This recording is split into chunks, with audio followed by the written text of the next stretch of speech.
அனைவருக்கும் வணக்கம். யுனிவர்சல் யோகா பரஞ்சோதி பிரகாஷ் பேசுகிறேன். இன்று நாம் காண இருப்பது என் மனதில் தோன்றிய ஓர் கதை.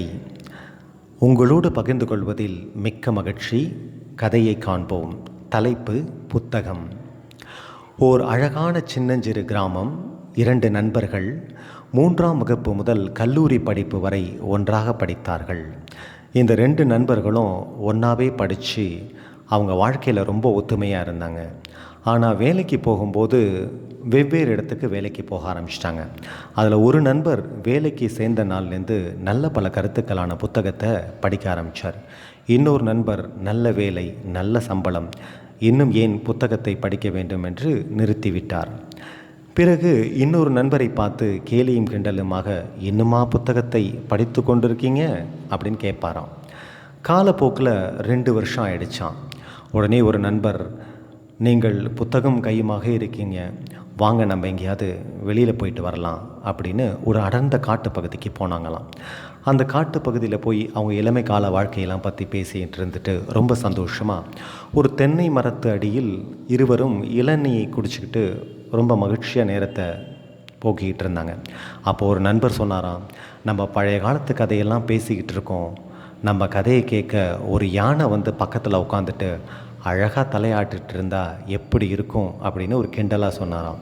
அவர் சொல்லி சில வினாடிகள்லேயே ஒரு யானை பக்கத்தில் வர ஆரம்பிச்சிருச்சு.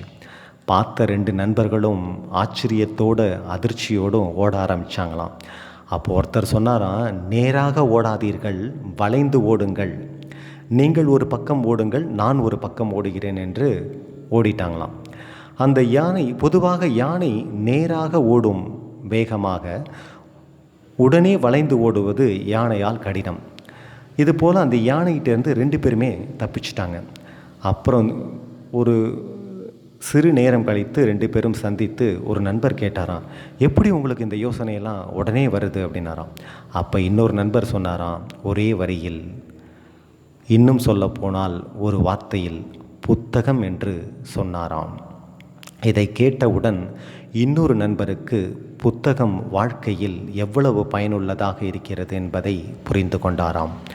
ஆதலால் புத்தகத்தை படித்து பாருங்கள். இக்கட்டான நேரத்தில் நமக்கு பலவிதமான யோசனைகள் கிடைக்கும். மறக்காதீர்கள், புத்தகத்தை வாழ்நாளில் கண்டிப்பாக படியுங்கள். ஓர் அன்பு வேண்டுகோள், கண்டிப்பாக ஏதாவது ஒரு புத்தகத்தை முதல் பக்கத்திலிருந்து இறுதி பக்கம் வரை அவசியம் படியுங்கள். பல மாற்றத்தை உணர்வீர்கள்.